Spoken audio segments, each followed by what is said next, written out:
저는 북한에서 30년간 보위부 경호국 과장으로 일했습니다. 김일성 주석님부터 김정은, 원수님까지 3대 수령을 모셨습니다. 2025년 9월 김주애의 첫 해외 방문 경호 책임자였던 이 남성이 베이징에서 목격한 것은 충격적이었습니다. 중국 경호원들의 비웃음, 방에 갇힌 후계자, 그리고 CNN에서 본 북한의 진짜 모습. 그가 목숨을 걸고 밝히는 김주애 베이징 방문에 숨겨진 진실입니다. 여러분의 구독과 좋아요 하나하나가 숨겨진 북한의 진실을 세상에 알리는 힘이 됩니다. 그 모든 것은 이렇게 시작되었습니다. 2025년 8월 어느 무더운 날 평양 중구역에 있는 국가보위성 본부 건물. 저는 경호국 사무실에서 일상적인 보고서를 작성하고 있었습니다. 보위부 경호국 사과과장, 계급은 대좌, 21살에 인민군에 입대한 이후로 30여 년을 이 길만 걸어온 군인이었죠. 김일성 주석님 말년, 김정일 장군님 시절, 그리고 지금 김정은 원수님까지 세 분의 수령님을 모시며 한 번도 실수 없이 임무를 수행해온 제 경력은 보위부 안에서도 인정받는 것이었습니다. 그날도 여느 때처럼 평범한 하루가 될 줄 알았습니다. 아침 6시에 일어나 아내가 끓여준 강냉이죽 한 그릇을 먹고 전기가 들어오지 않는 계단을 걸어 10층까지 올라가 출근했죠. 우리 아파트는 평양 중심가에 있어서 간부들이 사는 곳이지만 여름에도 전기는 하루 4시간밖에 안 들어옵니다. 겨울엔 난방도 제대로 안 돼서 두꺼운 이불을 몇 겹이나 덮고 자야 하죠. 하지만 평양에 산다는 것 자체가 특권이었으니까 불평할 수는 없었습니다. 조명철 동무. 갑자기 국장실에서 호출이 떨어졌습니다. 보위성 경호국 국장은 상장 계급의 고위 간부입니다. 평소에도 직접 부르는 일은 거의 없는데 이날은 목소리부터 심상치 않았어요.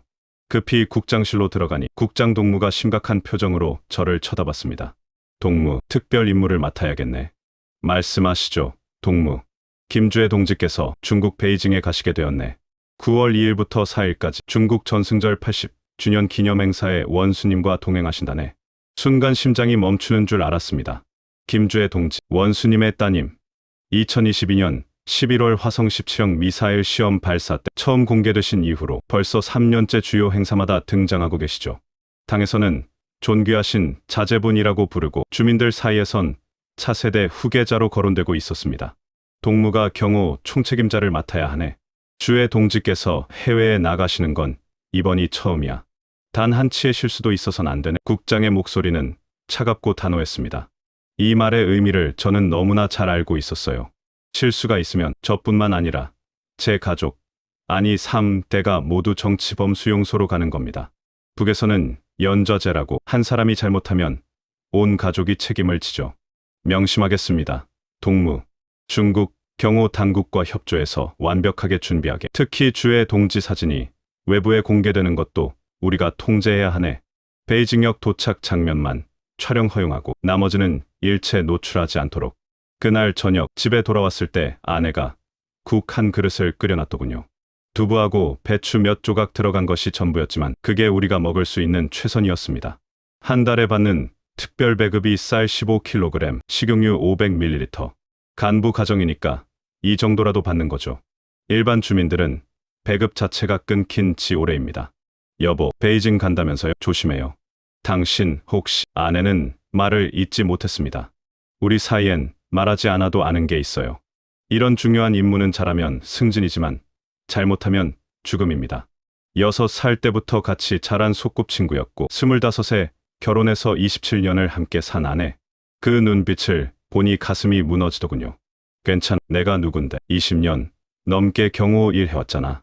그날 밤 장남 민혁이한테서 전화가 왔습니다. 26살 호위 사령부에서 중위로 복무 중이죠. 아버지가 보위부 간부라 호위 사령부에 배치된 겁니다. 북에서는 아버지 덕에 아들도 좋은 자리에 가지만 아버지가 잘못하면 아들도 함께 끝나는 거예요.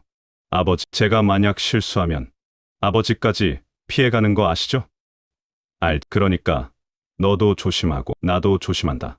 수화기 너머로 들리는 아들의 목소리에는 두려움이 묻어 있었습니다.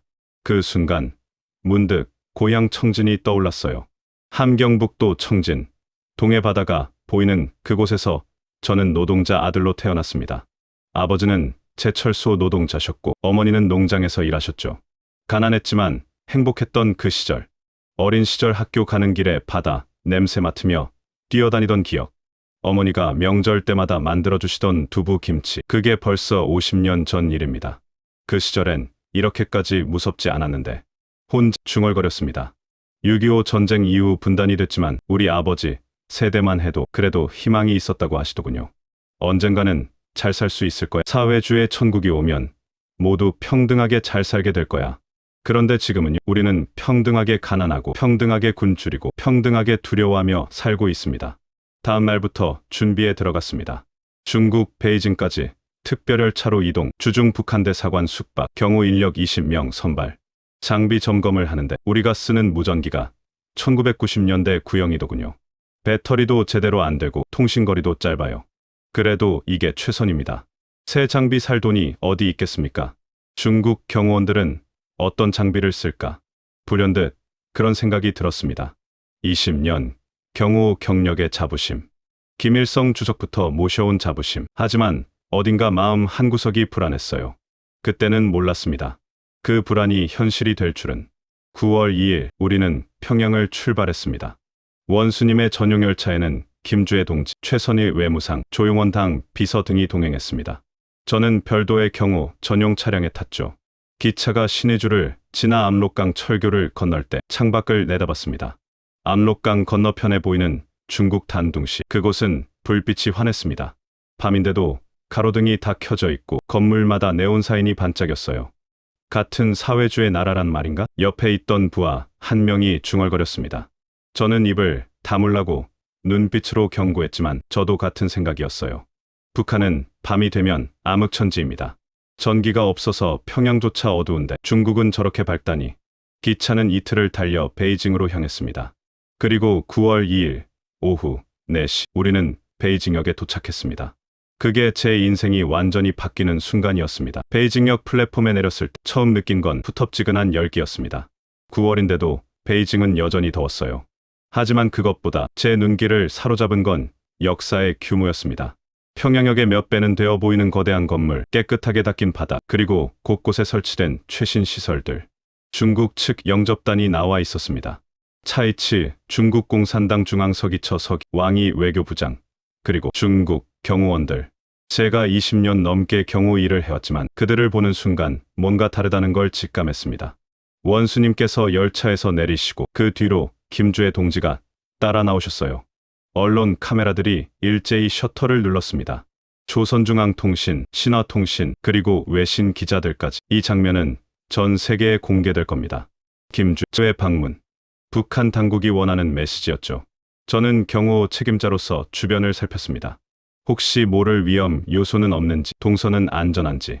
그런데 그때 중국 경호원 한 명이 제 옆으로 다가왔습니다. 북조선 경호 책임자시죠? 유창한 조선말이었습니다. 중국 공안부 산하 경호국 요원인 듯했어요. 키가 180cm는 되어 보이는 건장한 체격에 깔끔한 정장 차림. 그의 귀에는 최신형 무선 이어폰이 꽂혀 있었고 손목에는 스마트워치 같은 장비가 채워져 있었습니다. 맞습니다. 장비 체크 좀 해야 할 것 같은데요. 우리 통신망하고 연동해야 해서요. 그는 제 허리춤에 찬 무전기를 힐끗 쳐다봤습니다. 우리가 쓰는 구형 무전기. 1990년대 중국제 제품을 북에서 복제한 겁니다. 배터리, 수명도 짧고 잡음도 심해요. 하지만 이게 우리가 가진 최선이었습니다. 이 통신 장비입니까? 그의 목소리에 미묘한 뉘앙스가 섞였습니다. 놀람인지 아니면 경멸인지. 저는 그 순간을 평생 잊을 수 없습니다. 네, 이게 우리 표준 장비입니다. 그렇군요. 우리 팀이 별도로 중계기를 설치하겠습니다. 이걸로는 베이징역 범위도 안 될 것 같아서요. 그는 돌아서며 동료들에게 뭐라고 중국어로 말했습니다.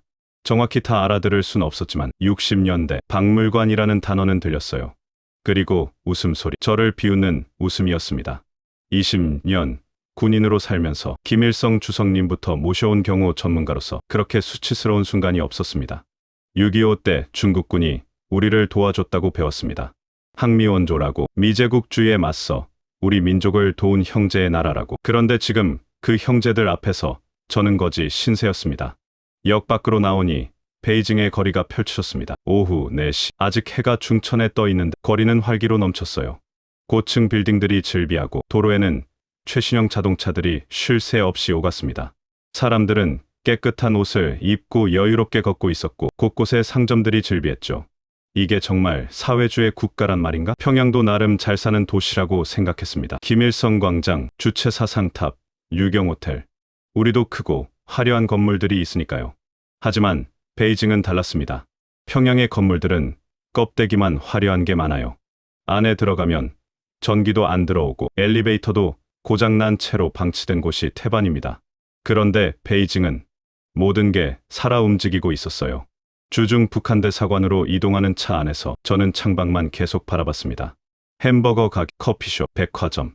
간판마다 화려한 네온사인이 번쩍였고 사람들은 손에 스마트폰을 들고 걸어 다녔습니다. 북한에서는 간부들만 휴대전화를 쓸 수 있고 그나마 인터넷은 차단되어 있습니다. 그런데 여기선 평범한 시민들이 다 그런 기계를 들고 다니네요. 대사관에 도착하니 경호 회의가 소집됐습니다. 중국 측 경호 책임자가 대형 모니터를 띄워 설명을 시작했어요. 베이징 시내 CCTV망, 실시간 교통 통제, 드론 감시, GPS 추적. 그들이 쓰는 장비와 시스템은 마치 공상과학 영화 같았습니다. 내일 테난먼 광장 열병식은 이런 식으로 진행됩니다. 각국 정상은 오전 8시 30분까지 고궁박물관으로 입장하고 중국 경호 책임자는 유창하게 설명했습니다. 그런데 그는 김주애 동지에 대해서는 한마디도 언급하지 않았어요. 마치 존재하지 않는 사람처럼. 저는 조심스럽게 손을 들었습니다. 저기 김주애 동지는 어떻게 되는 겁니까? 아, 그건 북측에서 알아서 하시는 걸로 알고 있습니다. 공식 행사에는 참석하지 않으신다고 들었는데요. 순간 머릿속이 하얘졌습니다. 김주애 동지가 공식 행사에 불참한다고요? 그럼 왜 베이징까지 온 겁니까? 후계자를 국제 무대에 데뷔시킨다며 그렇게 호들갑을 떨어놓고 정작 중요한 행사에는 나오지도 않는다? 회의가 끝나고 북한 측 경호팀끼리만 남았을 때 보위부 본부에서 온 지령이 내려왔습니다. 김주애 동지는 대사관에만 머무신다. 외부 출입은 일체 금지. 테난먼 열병식, 정상회담, 모든 공식 일정 불참. 귀국 시에도 언론 노출 최소화. 베이징역 도착 사진만 공개하고 나머지는 전부 통제. 그게 무슨 뜻인지 그때는 완전히 이해하지 못했습니다. 하지만 뭔가 석연치 않았어요. 후계자를 키운다면서 정작 중요한 외교 현장에는 내보내지도 않는다? 이건 후계자 수업이 아니라 그냥 선전용 사진 한 장 찍으려고 온 거 아닙니까? 그날 밤 대사관 숙소에서 잠을 이룰 수 없었습니다. 창밖으로 보이는 베이징 야경. 밤 11시가 넘었는데도 거리는 환했습니다. 가로등이 다 켜져 있고 빌딩마다 불빛이 반짝였어요. 북한은 밤 9시만 되면 암흑천지입니다. 평양조차 그래요. 전기가 없으니까.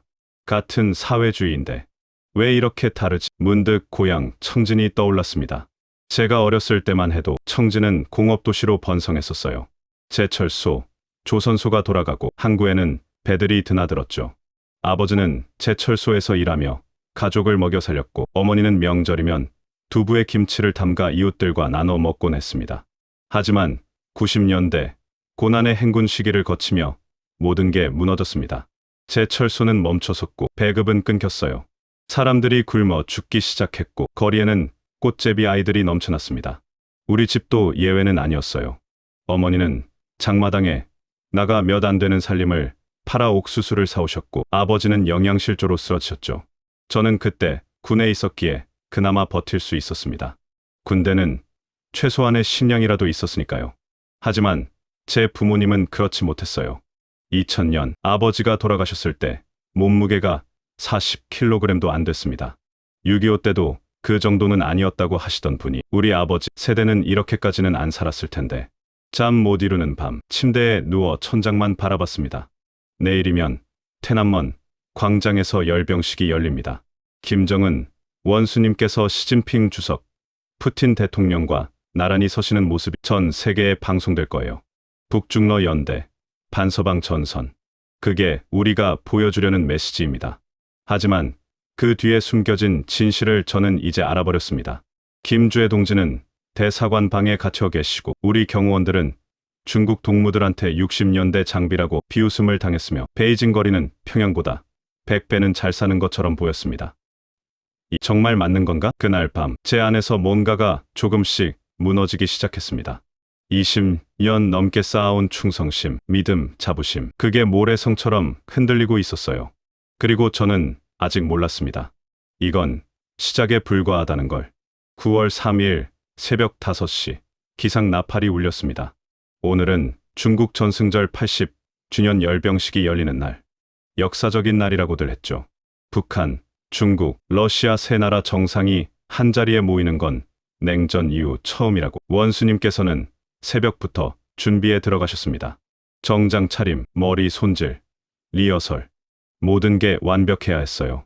오늘 테난먼 광장에서 찍힐 사진 한 장, 영상 한 컷이 전 세계로 나갈 테니까요. 중국 측 준비한 차량 편성도 화려했습니다. 최신형 벤츠 리무진, 경호 차량 10여, 경찰 오토바이 선도. 하지만 김주애 동지는 대사관 2층 숙소에 그대로 계셨습니다. 아침 식사도 방에서 드시고 외부 출입은 일체 금지. 대사관 직원 한 명이 3층 복도에 상주하며 동선을 통제했어요. 저는 경호 책임자로서 이 상황이 이해가 안 됐습니다. 왜 주애 동지께서는 열병식에 참석하지 않으십니까? 보위부 본부에서 온 지도원에게 물었습니다. 그는 차갑게 대답했더군요. 동무는 명령만 수행하면 되네.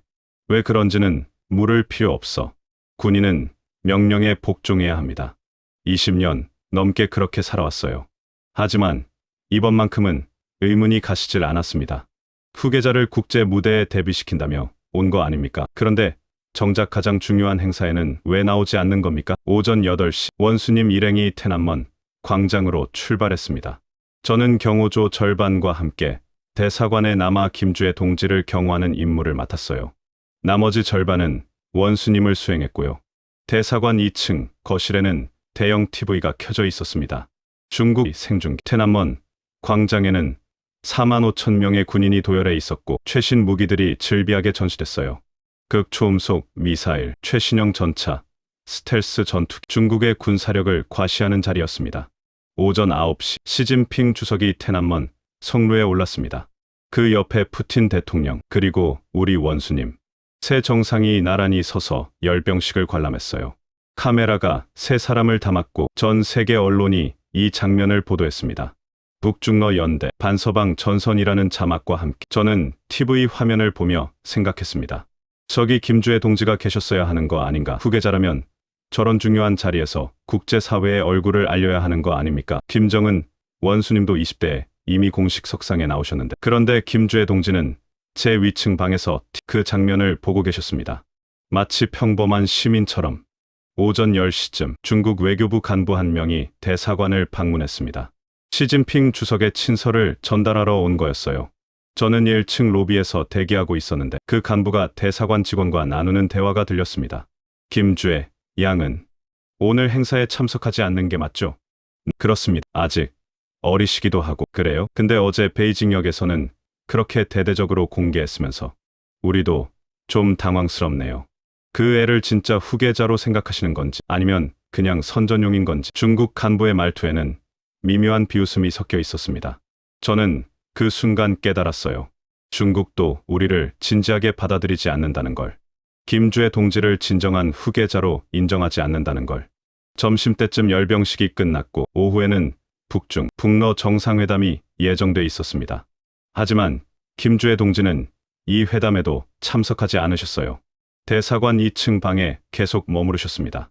저는 복도를 순찰하다가 우연히 보위부 간부들의 대화를 엿듣게 됐습니다. 도착 사진만 잘 나왔으면 됐어.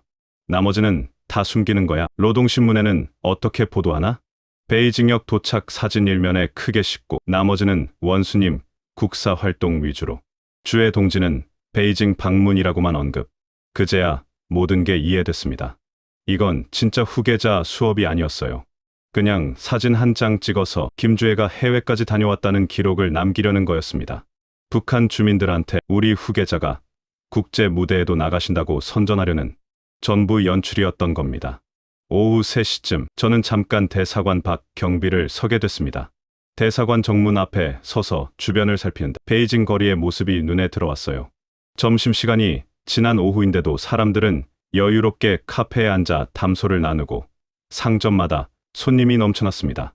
대사관 바로 건너편에는 대형 쇼핑몰이 있었어요. 유리문 너머로 보이는 내부는 화려했습니다. 온갖 물건들이 진열돼 있고 사람들은 쇼핑 카트를 밀며 자유롭게 물건을 골랐어요. 저는 평양 제1백화점을 떠올렸습니다. 거기도 물건이 진열돼 있긴 하지만 대부분 살 수 없는 것들이에요. 외화가 있어야 하고 그마저도 구색만 맞춰놓은 경우가 많습니다. 여기 사람들은 먹고 싶은 걸 먹고 사고 싶은 걸 살 수 있구나. 당연한 거잖아요. 자기 돈으로 자기가 원하는 걸 사는 게. 그런데 북한에서는 그게 불가능합니다. 배급제니까요. 국가가 정해준 만큼만 받고 장마당에서 파는 것도 다 불법 유통된 겁니다. 그것마저 형편이 돼야 살 수 있고요. 그때 대사관 직원 한 명이 나와서 말했습니다. 조동무, 내일 오전 귀국 준비해야 하네. 원수님 일행은 오늘 밤 11시에 베이징역에서 출발하신다. 주의 동지는요? 먼저 열차에 탑승하시고 언론에는 노출 안 시키는 걸로. 역시 그렇군요. 도착할 때는 대대적으로 사진 찍어 놓고 떠날 때는 몰래 숨어서. 이게 우리가 하는 후계자 만들기의 실체였습니다. 그날 저녁 대사관 식당에서 저녁을 먹었습니다. 냉면하고 김치, 두부 몇 조각. 대사관 음식이니까 그나마 이 정도라도 나오는 거예요. 평양에서는 간부들도 제대로 못 먹는데. 그런데 식당 창문 너머로 보이는 중국 식당은 손님들로 북적였습니다. 고기 굽는 냄새가 여기까지 풍겨오더군요. 같이 식사하던 경호원 한 명이 중얼거렸습니다. 중국도 사회주의인데 왜 저렇게 잘 사는 거지? 입 조심해. 그런 말 밖에서 하면 큰일 나. 저는 그를 제지했지만 속으로는 저도 같은 생각이었어요. 우리는 주체사상, 선군정치, 사회주의 낙원이라고 배웠습니다. 미국과 남조선이 우리를 고립시켜서 어렵다고. 그래도 우리는 정신으로 뭉쳐서 이겨낸다고. 하지만 같은 사회주의 국가인 중국은 저렇게 풍요로운데 우리만 왜 이 모양입니까? 밤 10시 원수님 일행 베이징역으로 출발 준비를 하셨습니다. 김주혜 동지는 그보다 1시간 먼저 몰래 열차에 탑승하셨어요. 언론 카메라를 피하기 위해서. 귀국하는 모습이 찍히면 왜 공식 행사에는 안 나왔냐는 질문이 나올 테니까요. 저는 원수님 출발을 배웅한 남은 경호조와 함께 대사관으로 돌아왔습니다. 우리는 다음 날 오전에 별도 항공편으로 귀국할 예정이었거든요. 대사관 숙소에 돌아와 침대에 누웠습니다. 이틀 동안 베이징에서 본 것들이 머릿속을 맴돌았어요. 중국 경호원들의 최신 장비, 화려한 베이징 거리, 자유롭게 사는 사람들, 그리고 방에 갇혀 지낸 김주혜 동지. 이 정말 맞는 건가? 우리가 하는. 그날 밤 저는 결정을 내렸습니다. 내일 오전 귀국 비행기를 타지 않겠다고. 평양으로 돌아가면 다시는 이런 기회가 없을 거예요. 계속 거짓말 속에서 살게 될 겁니다. 아들 민혁이도 딸 현주도 저처럼 거짓말 속에서 평생을 살아야 하고요. 자식들만은 이런 삶 안 살게 하고 싶다. 아버지로서의 마음이었습니다. 제 자식만은 자유롭게 진실 속에서 살게 해주고 싶었어요. 설령 제가 그들을 다시 못 본다 해도. 한밤중이었습니다. 원수님 일행은 이미 베이징역을 출발해 평양으로 향하는 열차에 타고 계셨고 저를 포함한 나머지 경호조는 대사관 근처 호텔 대기실에 머물고 있었어요. 내일 오전 9시 고려항공 특별편으로 귀국 예정이었습니다. 대기실은 작은 회의실 같은 곳이었어요. 침대 5개, 테이블 하나, 그리고 벽에 걸린 오래된 TV. 동료들은 다들 피곤한지 잠들어 있었고 저만 잠이 오지 않았습니다. 지난 이틀 동안 본 것들이 머릿속에서 떠나질 않았거든요. TV 리모컨을 집어들었습니다.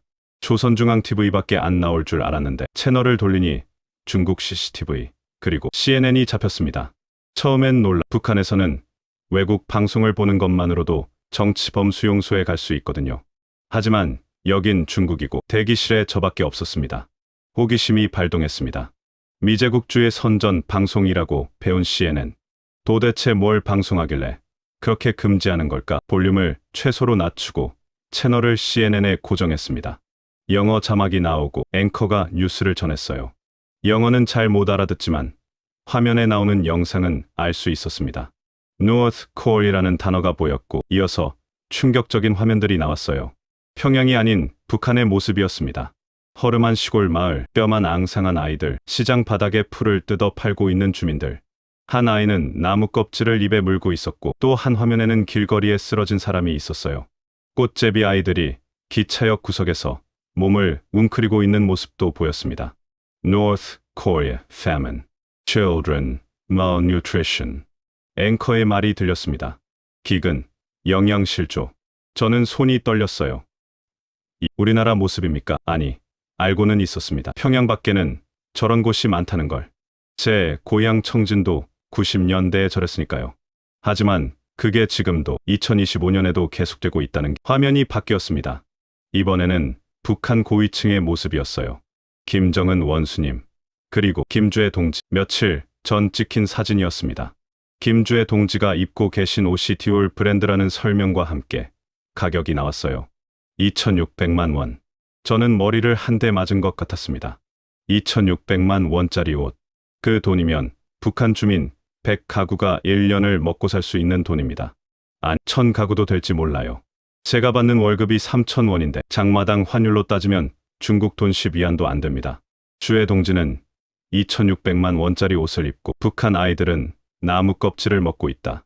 그 순간 지난 20년이 주마등처럼 스쳐 지나갔습니다. 제가 모셔온 수령님들, 제가 지켜온 체제, 제가 믿어온 사회주의 낙원. 그게 전부 거짓이었다는 걸 알고는 있었지만 인정하고 싶지 않았어요. 하지만 이제는 부인할 수 없었습니다. TV를 끄고 창밖을 내다봤습니다. 새벽 1시가 넘었는데도 베이징 거리는 환했어요. 편의점 불빛이 보이고 늦은 시간인데도 사람들이 걸어 다니고 있었습니다. 안전하게, 자유롭게. 민혁이가, 현주가 저렇게 살 수 있다면. 장남 민혁이가 떠올랐습니다. 26살, 호위 사령부에서 중위로 복무 중이죠. 저처럼 군인의 길을 걷고 있어요. 제가 가르쳤습니다. 당에 충성하고 원수님을 목숨 바쳐 모셔라. 그게 우리의 길이다. 하지만 그게 맞습니까? 거짓말 속에서 평생을 사는 게 우리의 길입니까? 민혁이도 저처럼 나중에 알게 될 겁니다. 우리가 지켜온 게 거짓이었다는 걸. 그때는 이미 늦었을 텐데. 차녀 현주도 생각났습니다. 22살, 김일성 종합대학 법학부 4학년. 똑똑한 아이예요. 성적도 우수하고 당에서도 인정받고 있습니다. 졸업하면 좋은 곳에 배치될 거라고들 해요. 하지만 그게 뭐가 중요합니까? 결국 평생 감옥 같은 나라에서 살아야 하는데 내가 지금 여기서 탈출하면 애들은 어떻게 되지? 제일 두려운 건 그거였습니다.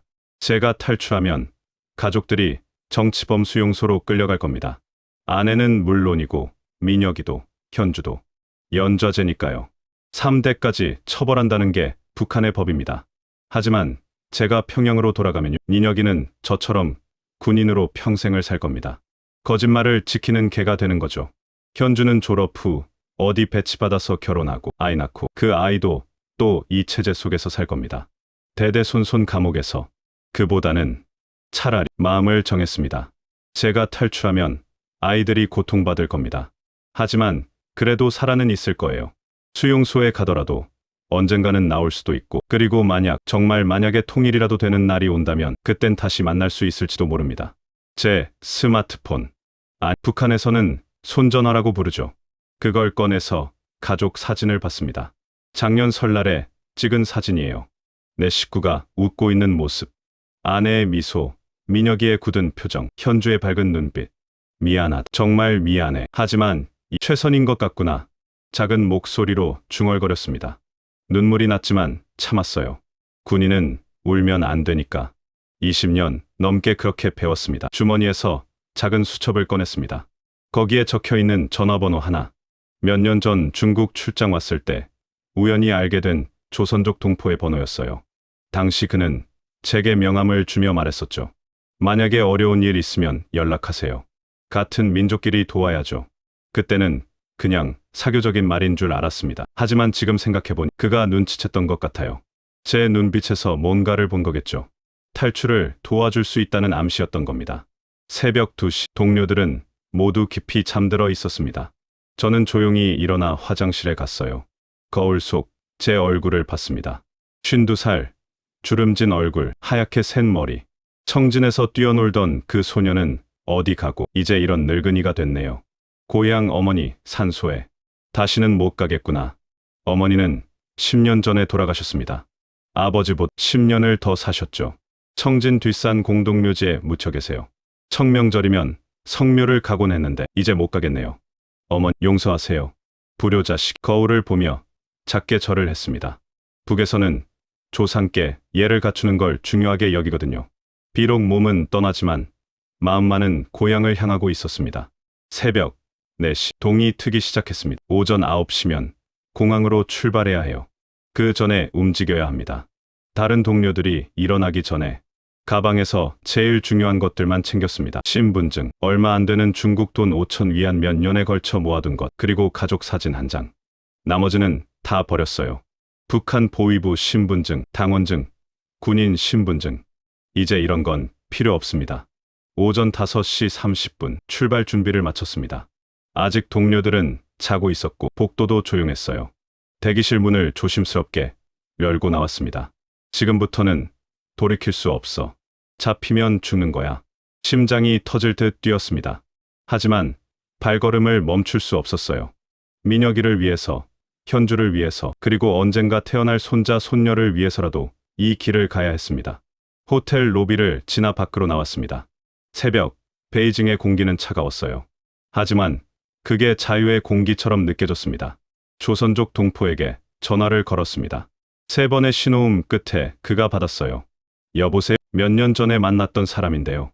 혹시 기억하십니까? 짧은 침묵. 그리고 그의 목소리. 지금 어디십니까? 주소 말씀하세요. 10분 안에 갑니다. 그는 알았습니다. 무슨 상황인지. 10분, 낡은 승용차 한 대가 호텔 뒷골목에 섰습니다. 차 안에서 그가 손짓했어요. 빨리 타세요. 차에 올라타는 순간 제 인생이 완전히 바뀌었습니다. 조명철이라는 북한 보위부 과장은 죽고 이름 없는 탈북자가 태어난 거예요. 출발했습니다. 뒤돌아보니 호텔이 점점 멀어졌어요. 그리고 그 순간 눈물이 터져 나왔습니다. 50년을 살아온 삶과의 이별이었습니다. 차는 베이징 외곽으로 계속 달렸습니다. 운전하던 조선족 동포 리 선생은 말이 없었어요. 그저 묵묵히 운전대를 잡고 도시를 벗어났습니다. 저는 뒷좌석에 웅크리고 앉아 창밖을 바라봤어요. 해가 떠오르고 있었습니다. 1시간쯤 달렸을까요? 베이징 외곽의 한 주택가에 차가 섰습니다. 낡은 2층짜리 건물. 리 선생이 말했어요. 여기서 당분간 숨어 계셔야 합니다. 북한 대사관이 곧 당신을 찾기 시작할 거예요. 얼마나 걸릴까요? 보통 탈북자를 발견하면 2시간 안에 보위부에 보고가 들어갑니다. 지금쯤이면. 그의 말이 채 끝나기도 전에 제 가슴이 철렁했습니다. 오전 9시에 공항으로 출발하기로 했으니 동료들이 저를 찾기 시작할 시간은 7시 반쯤. 그럼 지금쯤 대사관에 보고가 올라갔을 겁니다. 보위부 경호국 과장이 실종됐다. 대사관이 발칵 뒤집혔겠네요. 그럼 어떻게 됩니까? 중국 공안과 협조해서 추적조를 편성할 겁니다. CCTV 영상 추적, 휴대폰 위치 추적, 조선족 커뮤니티 수색. 보통 탈북자는 사흘 안에 잡히거나 숨는데 성공하거나 둘 중 하나예요. 리 선생은 집 안으로 저를 데리고 들어갔습니다. 작은 방 하나, 침대 하나, 책상 하나가 전부였어요. 하지만 안전한 공간이었습니다. 휴대폰 있으면 주세요. 배터리 빼고 버려야 합니다. 저는 손전화를 꺼내 리 선생에게 건넸습니다. 그 안에 있던 가족 사진들, 민혁이와 현주의 목소리 다 사라지는 거겠죠. 가족과 연락하고 싶으시겠지만 절대 안 됩니다. 연락하는 순간 위치가 노출돼요. 알고 있습니다. 사실 연락할 수도 없었어요. 제가 탈출한 순간 아내와 아이들은 이미 보위부에 연행됐을 테니까. 어쩌면 지금쯤 조사를 받고 있을지도 몰라요. 남편이 어디 갔냐? 사전에 알고 있었냐? 공모한 거 아니야? 여보, 민혁, 현주, 미안하다. 가슴이 찢어지는 것 같았습니다. 하지만 눈물을 참았어요. 이미 선택한 길이니까. 그날 하루 종일 방에 숨어 있었습니다. 리 선생이 가끔 들어와서 상황을 전해줬어요. 조선족 커뮤니티의 수배령이 떨어졌어요. 50대 남성, 보위부 출신, 위험 인물. 현상금은요? 중국 돈 10만 위안. 우리 돈으로 2천만 원쯤 됩니다. 10만 위안이면 조선족 노동자가 2년치 벌어야 하는 돈입니다. 제 목에 그만한 값이 매겨진 거예요. 북한이 얼마나 절박하게 저를 찾고 있는지 알 수 있었습니다. 선생님, 왜 저를 도와주시는 겁니까? 물었습니다. 처음 보는 사람도 아니고 몇 년 전 잠깐 인사 나눈 게 전부인데 목숨을 걸고 저를 돕고 계시잖아요. 우리 할아버지가 북에 계십니다. 리 선생의 목소리가 잠겼어요. 6.25 때 헤어졌어요. 할아버지는 남쪽으로, 우리 증조부는 북쪽으로. 그렇게 갈라졌죠. 할아버지는 평생 북에 계신 형제를 그리워하시다가 10년 전에 돌아가셨어요. 한 번도 못 만나보시고 같은 민족이 이렇게 갈라져 사는 게 말이 됩니까? 저는 북한 사람들이 자유를 찾는 걸 돕고 싶어요. 그게 할아버지의 한을 푸는 길이라고 생각합니다. 그의 말에 가슴이 뭉클했습니다. 6.25 전쟁. 제 아버지도 그 전쟁에 대해 말씀하셨죠. 하루아침에 가족이 갈라졌다. 누구는 남으로, 누구는 북으로. 그게 70년이 넘도록 계속되고 있다고. 그날 밤 리 선생이 급히 들어왔습니다. 큰일 났어요. 북한 공작원들이 이 동네까지 왔어요. 조선족 집집마다 수색하고 있어요. 그럼 어떻게 합니까? 지금 당장 이동해야 해요. 선양으로 가시겠습니까? 아니면 칭다오로 가시겠습니까? 선양은 북한과 가까워서 보위부 활동이 활발하고, 칭다오는 멀지만 한국 영사관이 없습니다. 어디로 가든 위험했어요. 선양으로 가겠습니다. 거기에 아는 사람이 한 명 더 있어요. 몇 년 전 선양 출장 갔을 때 만났던 한국 선교사님이 떠올랐습니다. 탈북자들을 돕는다는 소문이 있었어요. 당시에는 반동분자라고 생각했지만 지금은 그분이 제 유일한 희망이었습니다. 한밤중에 출발했습니다. 리 선생이 모는 차를 타고 베이징을 벗어났어요. 고속도로를 타고 북동쪽으로 선양을 향해 달렸습니다. 밤이라 검문이 적을 거라고 했어요. 하지만 고속도로 톨게이트를 지날 때였습니다. 경찰 검문이 있었어요. 신분증 검사합니다. 중국 공안이 차를 세웠습니다. 리 선생은 자기 신분증을 보여줬고 저는 뒷좌석에 웅크리고 있었어요. 담요를 뒤집어 쓰고. 뒤에 누가 있습니까? 제 동생입니다. 술 먹고 자고 있어요. 깨어보세요. 저는 머리를 숙인 채 신음소리를 냈습니다. 술을 취한 사람처럼. 공안이 손전등으로 제 얼굴을 비췄어요. 심장이 멎는 줄 알았습니다. 가십시오. 기적적으로 통과했습니다. 아마 담요에 가려서 얼굴이 제대로 안 보였나 봐요. 아니면 아직 제 사진 전국 수배망에 안 올라갔거나. 선양에 도착한 건 새벽 4시였습니다.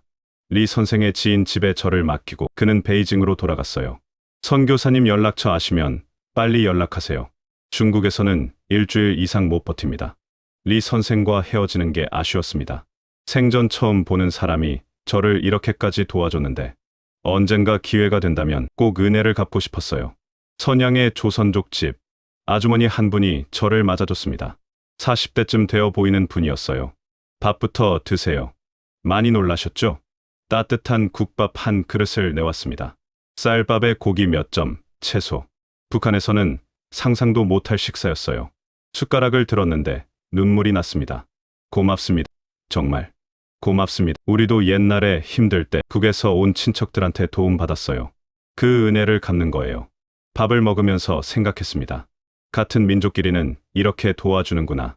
북에서는 서로 감시하고 밀고 하는데 여기선 본 적도 없는 사람을 집에 재워주고 밥까지 먹이네요. 선교사님 연락처를 찾았습니다. 수첩에 적어둔 번호, 몇 년 전 받았던 명함의 번호였어요. 전화를 걸었습니다. 여보세요. 박 목사입니다. 몇 년 전에 선양에서 만났던 사람인데요. 지금 어디 계십니까? 상황을 간단히 설명했습니다. 보위부 과장 출신, 베이징에서 탈출, 선양까지 왔다고. 그러셨군요. 일단 지금 계신 곳에서 이틀만 더 계세요. 제가 한국행 루트를 준비하겠습니다. 얼마나 걸립니까? 보통 한 달에서 2달. 중국에서 라오스, 태국을 거쳐 방콕 한국대사관까지. 그 과정이 제일 위험합니다. 한 달에서 2달. 그 시간 동안 숨어 지내야 한다는 거였어요. 북한 공작원들이 혈안이 돼서 찾고 있을 텐데. 비용은 얼마나 듭니까? 5,000달러 정도. 한국 도착해서 정착금 받으시면 천천히 갚으시면 됩니다. 5,000달러면 북한 돈으로 환산할 수 없는 거금이에요. 하지만 목숨값이라고 생각하면 싼 거죠. 꼭 부탁드립니다. 기도하겠습니다. 하나님이 인도하실 거예요. 전화를 끊고 나니 힘이 쭉 빠졌습니다. 지난 이틀 동안 단 1시간도 제대로 못 잤거든요. 긴장의 연속이었어요. 침대에 누워 천장을 바라봤습니다. 여기서 한 달을 버텨야 합니다. 그동안 평양에서는 무슨 일이 벌어지고 있을까요? 아내는 조사를 받고 있을까요? 민혁이는 부대에서 불려나갔을까요? 전주는 학교에서 쫓겨났을까요? 아이들만은 무사했으면. 하지만 알고 있었습니다. 연저제 국가에서 아버지가 탈출하면 가족이 무사할 리 없다는 걸. 어쩌면 지금쯤 셋 다 수용소로 끌려갔을지도 몰라요. 미안하다. 정말 미안하다. 눈을 감았습니다. 하지만 잠은 오지 않았어요. 가족들 얼굴이 계속 떠올랐습니다. 민혁이의 굳은 얼굴, 현주의 밝은 미소, 아내의 걱정스러운 눈빛. 언젠가는 다시 만날 수 있을 거야. 통일이 되면, 혹은 북한이 변하면, 희망이라고 하기엔 너무 먼 미래였습니다. 하지만 그 희망이 없다면 저는 버틸 수 없었어요. 선양의 긴 밤이 깊어갔습니다. 선양에서의 한 달은 지옥 같았습니다. 집 밖에 나갈 수 없었어요. 창문도 열 수 없고 낮에는 커튼을 쳐야 했습니다. 혹시 누가 볼까봐 조선족 집에 숨어 지내는 게 마치 또 다른 감옥 같았어요. 아주머니가 하루 세끼 밥을 날라다 줬습니다. 쌀밥에 김치, 된장찌개. 북한에서는 먹을 수 없던 음식들이었지만 입맛이 없었어요. 가족 생각에 밥이 넘어가질 않았습니다. 많이 힘드시죠? 다들 그래요. 처음엔 아주머니가 위로해줬습니다. 그분도 북한에서 온 친척이 있다고 했어요. 10년 전에 탈북해서 지금은 한국에 산다고. 그분도 처음 석 달은 매일 밤 울었대요. 북에 둔 가족들 생각에. 근데 지금은 잘 살고 있어요. 공장에서 일하면서 돈 벌어서 북에 송금도 한다고. 북에 송금이요? 어떻게? 중국 브로커 통해서요. 한국 돈 100만 원 보내면 북에서는 100달러쯤 받는다고 하더라고요. 환율이 나쁘지만 그래도 가족들한테 도움은 되죠. 그 말에 희망이 생겼습니다. 제가 한국 가서 돈을 벌면 아내와 아이들한테 보낼 수 있다는 거잖아요. 수용소에 안 갔다면 말이죠. 박 목사님이 일주일에 한 번씩 들렀습니다. 음식이며 옷가지를 가져다 주시고 성경책도 주셨어요. 읽어보세요. 힘이 될 겁니다. 저는 북한에서 종교를 아편이라고 배웠습니다. 인민의 정신을 마비시키는 독이라고. 하지만 지푸라기라도 잡고 싶은 심정이었어요. 성경을 펼쳤습니다. 수고하고 무거운 짐, 진 자들아 다 내게로 오라. 내가 너희를 쉬게 하리라. 눈물이 났습니다.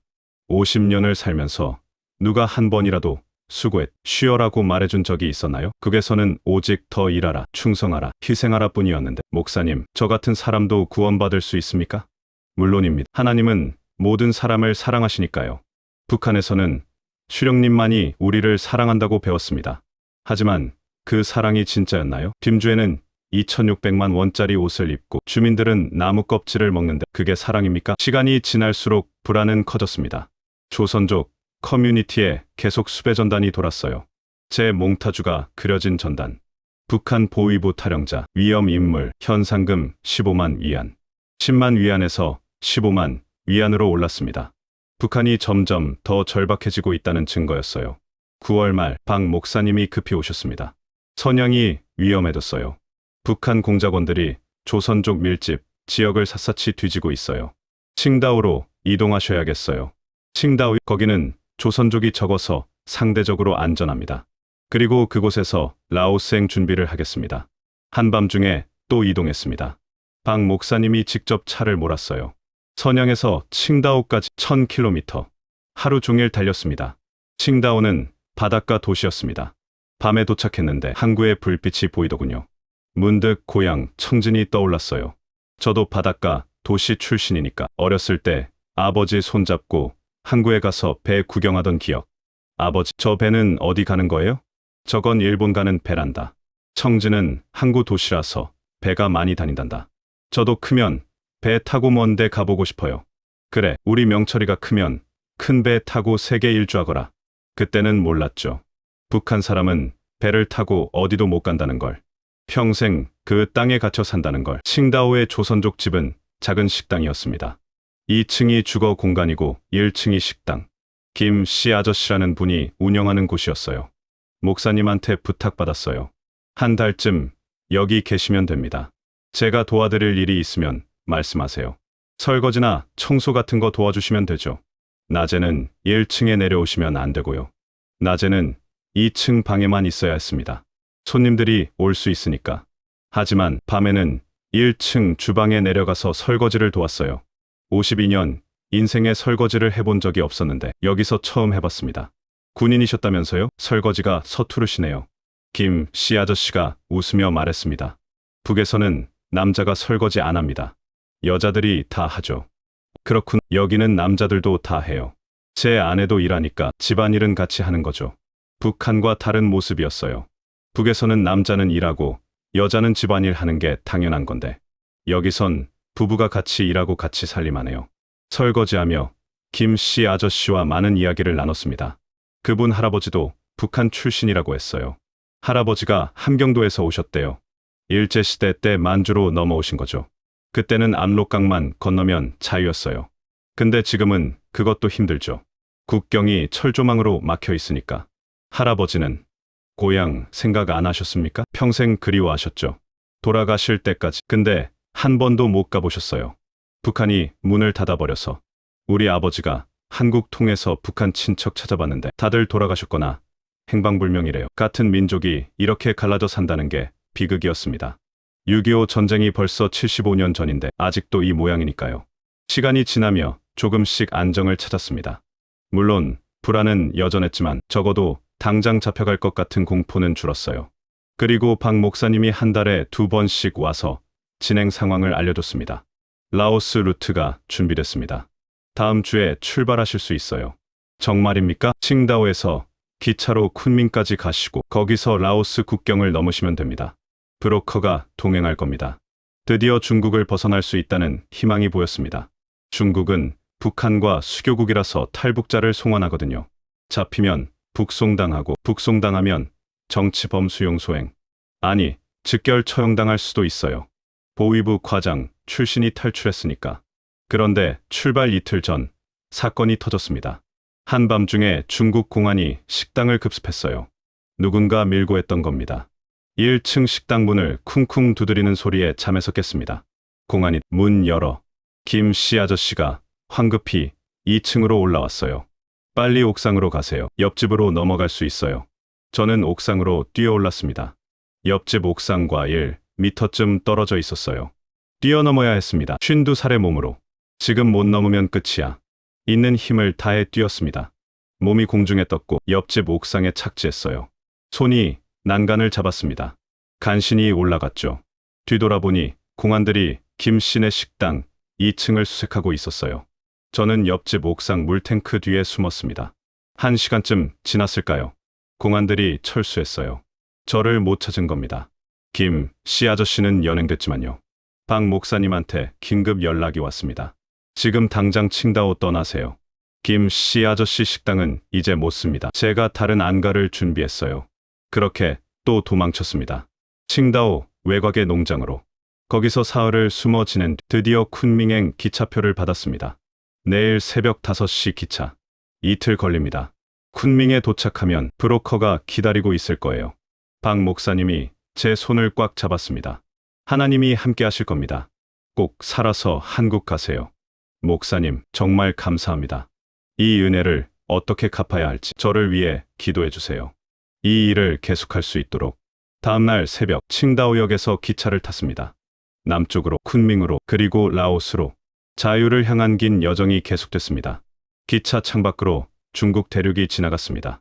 넓은 평야, 높은 산, 큰 강. 이렇게 넓은 세상이 있었구나. 북한이라는 감옥에 갇혀서는 볼 수 없었던 풍경이었어요. 미녀가, 현주야, 아빠는 지금 너희를 위해 가고 있단다. 언젠가는 너희도 이 풍경을 볼 수 있을 거야. 그렇게 믿으며 남쪽으로 계속 갔습니다.